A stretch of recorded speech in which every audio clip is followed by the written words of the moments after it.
I'm with Francis Sommer Anderson, a psychoanalyst and psychologist who has been specializing in helping people with pain. Hi, Fran. Hello, Serge.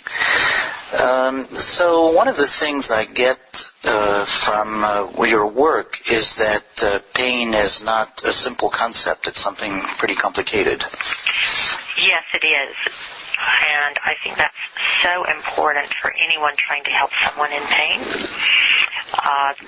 Pain, from what we have learned from the pain researchers in the past 50 years or so, is, and this is something that Freud understood more than 100 years ago, and contemporary pain researchers have borne it out, that pain is a complex, subjective experience. It's a perceptual process that requires us to be conscious or aware. It involves sensations, usually sensations that come from the surface of the body and the internal organs.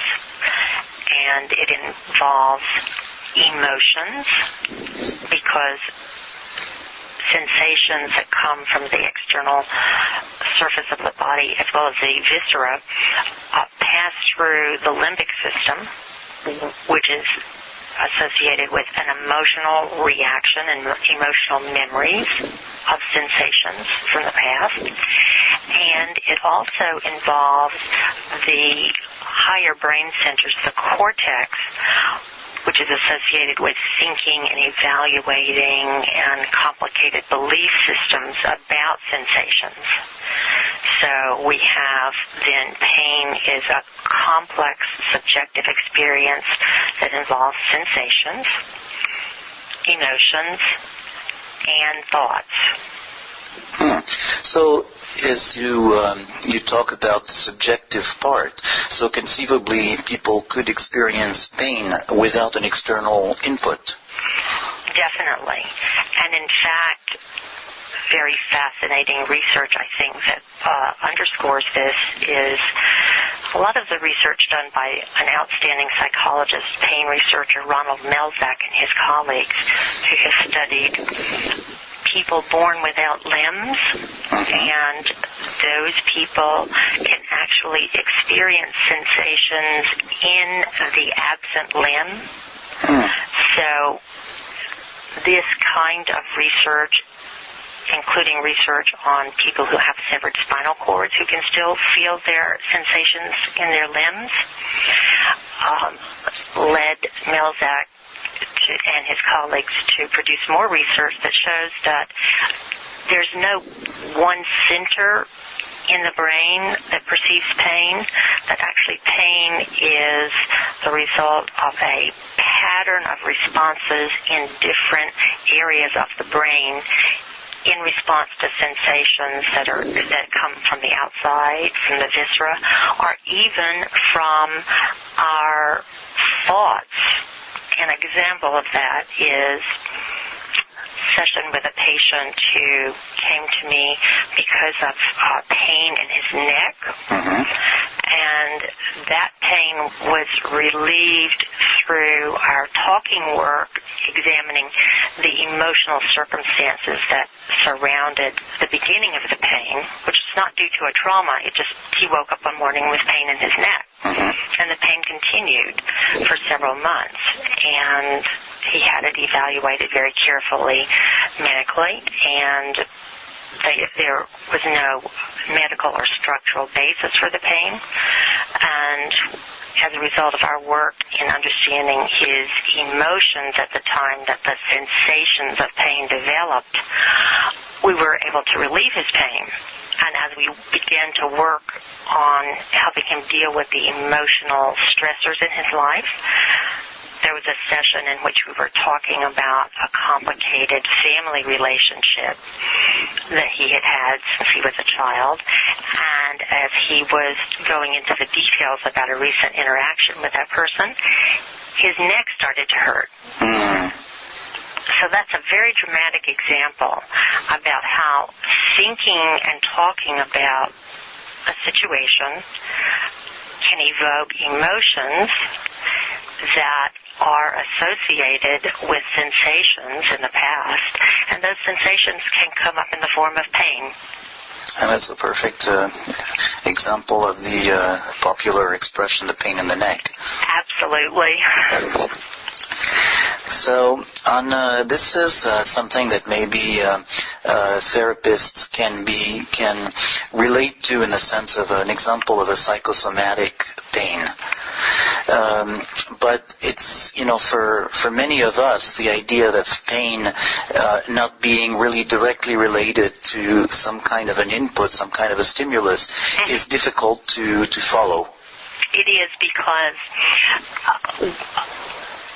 as sophisticated as we have become medically,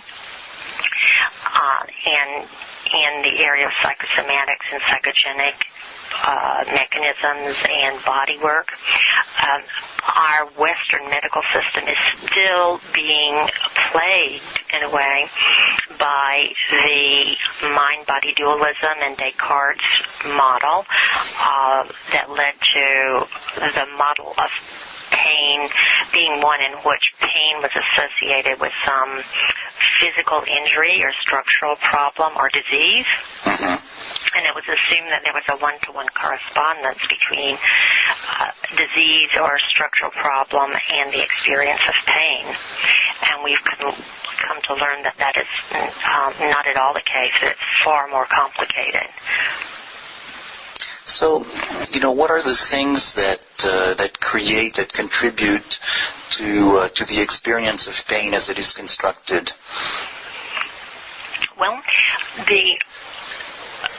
in the beginning of life, if we think about how we learn to call sensations pain, how do we learn to call sensations pain?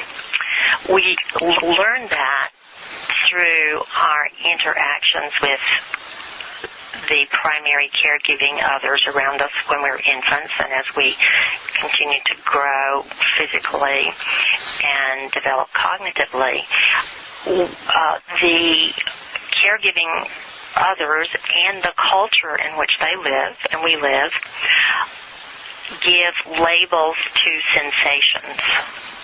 Now, caregiving others can't see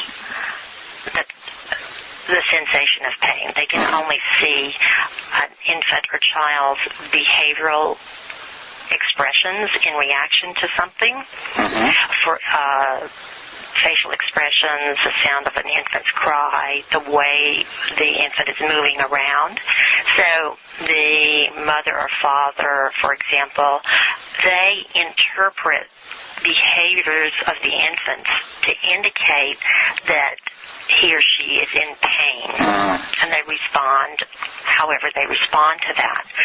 So you can begin to see how complicated this gets, because since we can't measure pain objectively in any way, the way we can measure blood pressure or temperature, we have to infer that someone is in pain.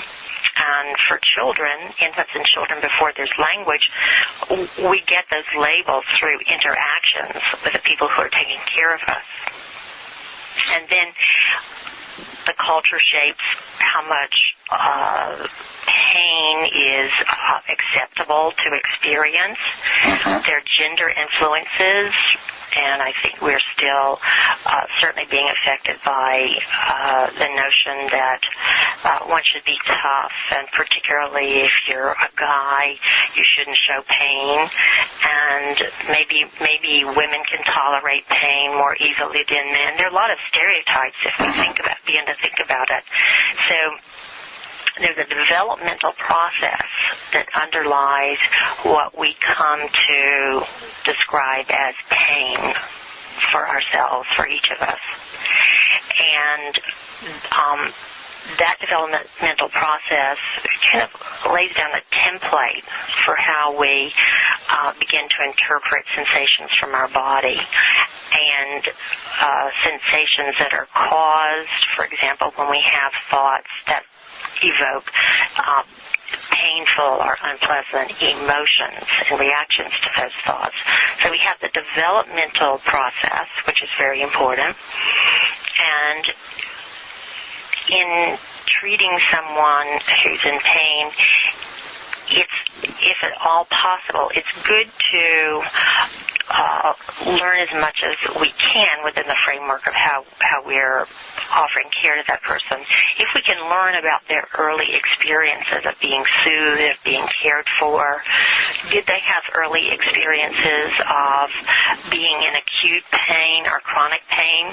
Because that can make a very big difference we're coming to learn in terms of how pathways in the brain are actually affected.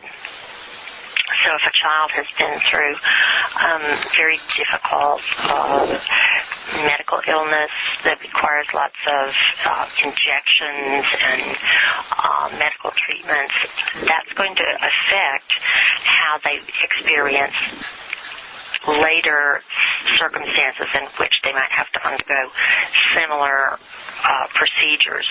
Yeah. So you're talking about pathways in the brain, and so this is in contrast to the model in which there would be one pain center and the direct connection between the stimulus of physical pain and the sensation of pain. And because of these pathways, that's where all of these different influences are manifested. Yes, there is no one pain center. There are multiple pathways in the central nervous system that become sensitized to certain kinds of stimuli coming in that are noxious, and then they tend to react more quickly in terms of labeling an experience as painful. Right, and the key word there is what you say, labeling. Mm-hmm. Labeling. Yeah. And then, so we have those early experiences, developmental experiences of having experienced pain.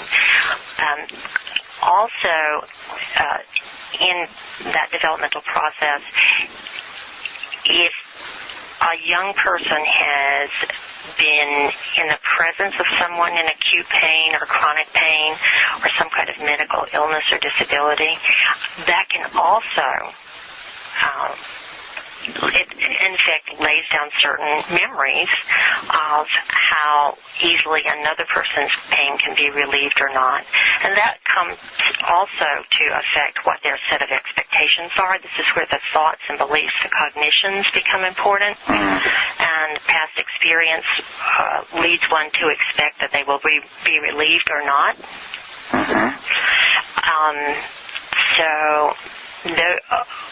On the topic of the component of developmental processes, we've identified those influences. And then other factors that affect our experience of pain in the present are certainly the nature of our current living situation, how much stress we're under. That can affect how much pain or how much unpleasant sensation we can tolerate. And then another area that has become of great interest recently, and particularly in treating soldiers who were involved in the war in Iraq. There's been an increase of funding for the study of acute traumatic pain, which is a very positive direction for research funding these days. And what they've come to understand is that if one is acutely injured, the sooner treatment can be given in terms of a massive shutdown of signals from the injured site, a massive shutdown of those signals, interfering with those signals going into the brain, can actually prevent a chronic pain problem from developing. So as soon as a soldier or anyone is, subjected to a serious physical injury, the sooner anesthesia can be given to block those signals to the central nervous system, the brain, the better, because very massive stimulation, not just stimulation to the brain, destabilizes the entire brain's operating system, so to speak. And it can, if the pain goes on, the acute pain goes on for a long period of time, it can be very difficult to recover. And one way that this research is being used in planned surgical interventions, when someone is going to have a surgery, really of any kind, but there's certain surgeries like lung surgery and certain orthopedic procedures that are bound to produce lots of pain. The pain control anesthesiologist will often give an epidural before the surgery, several hours before the surgery, to shut down pain signals to the brain so that while the person is under general anesthesia, the actual pain that could be going to the brain, even though one is under anesthesia, those pain signals will be prevented from going to the brain, and that produces a better post-operative recovery and reduces the chances that a chronic pain situation will develop. So there's a lot in what you were saying, and I want to just try and ask a couple of questions about that. One is that if you have an extreme experience of pain that's lasting, that creates an imbalance in the nervous system and a stronger chance of experiencing chronic pain. Mm-hmm. And two, that there is a difference between general anesthesia and the epidural, because the epidural blocks the sensation of pain from coming to the brain, mm-hmm. and whereas general anesthesia doesn't. It doesn't. Yes. And so that would explain that people under anesthesia may not have the experience of pain because they were asleep, but that they would experience later traumatic effects. Yes, and this is where the phrase we're now using, the body remembers. Mm-hmm. The body, the brain central nervous system, remembers even though the person has been under general anesthesia, unless they've had an epidural.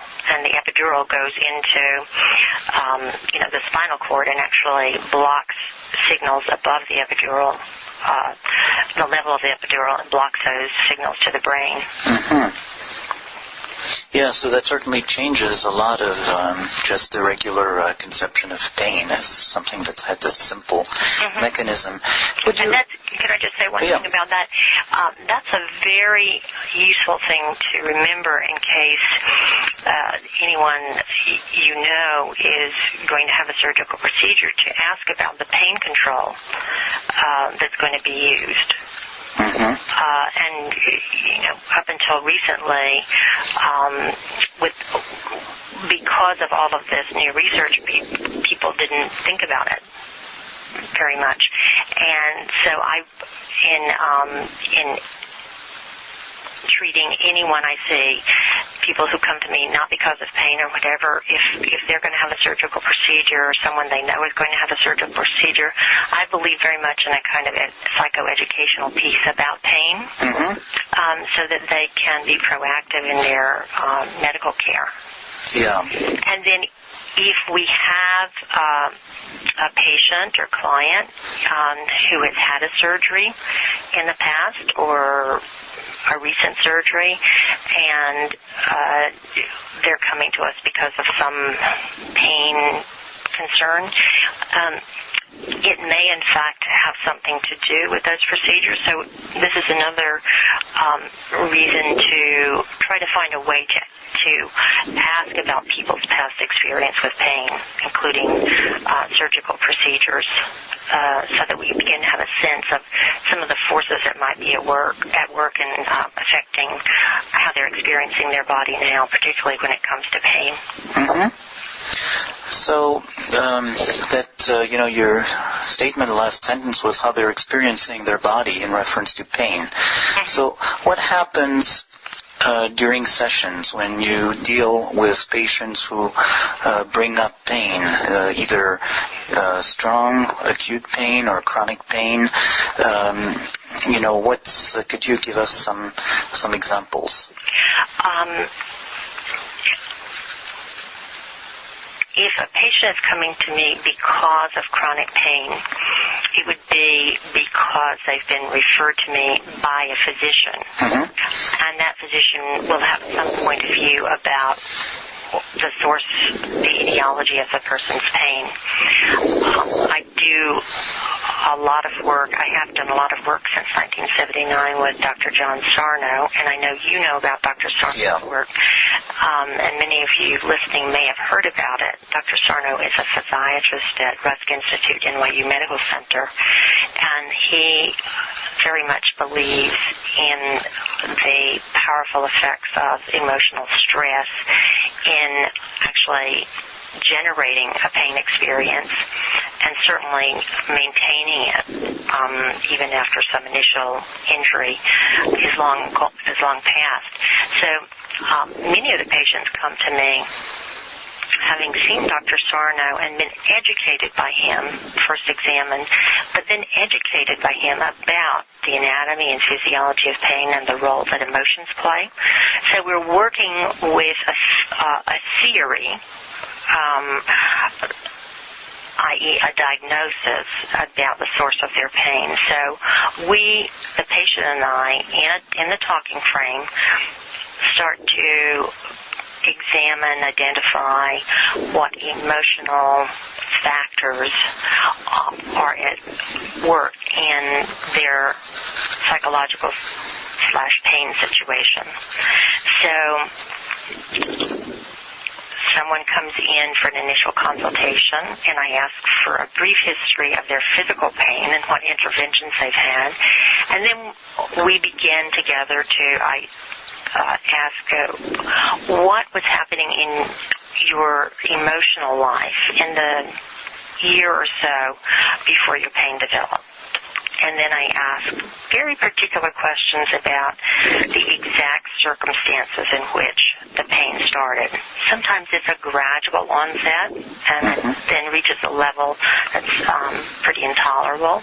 Sometimes it's a sudden onset. Someone will wake up one morning with a pain in their back or their shoulder or their neck, as in the example of the person I mentioned earlier, the pain in the neck. And, of course, we have been conditioned to check to see what we've done. Did we sleep in a funny position? Did we overexert ourselves physically? Did we bend the wrong way? Did we work out too hard at the gym? Those kinds of things naturally come to mind because that's what we've learned in our culture. So if this patient is coming from Dr. Sarno, he's already talked with him about that. And we start to instead ask, well, what was happening the day before, the night before you woke up the next morning and your neck was hurting? And so once the person is able to start to tune into what was going on in their emotional life, how they were feeling, that can open up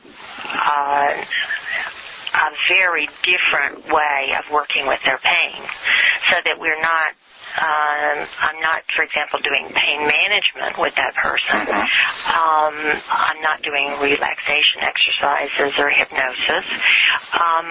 We're trying to help them begin to experience their emotions that most likely they were dissociated from. And so that's how I begin to work with someone who comes with a diagnosis from Dr. Sarno. I do see other people who have pain conditions, I always talk with their physician first to see what the understanding is.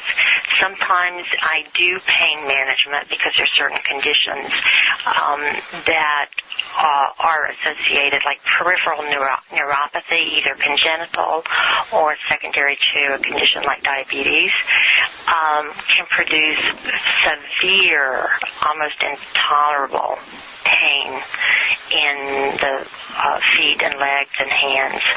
And in those situations, I would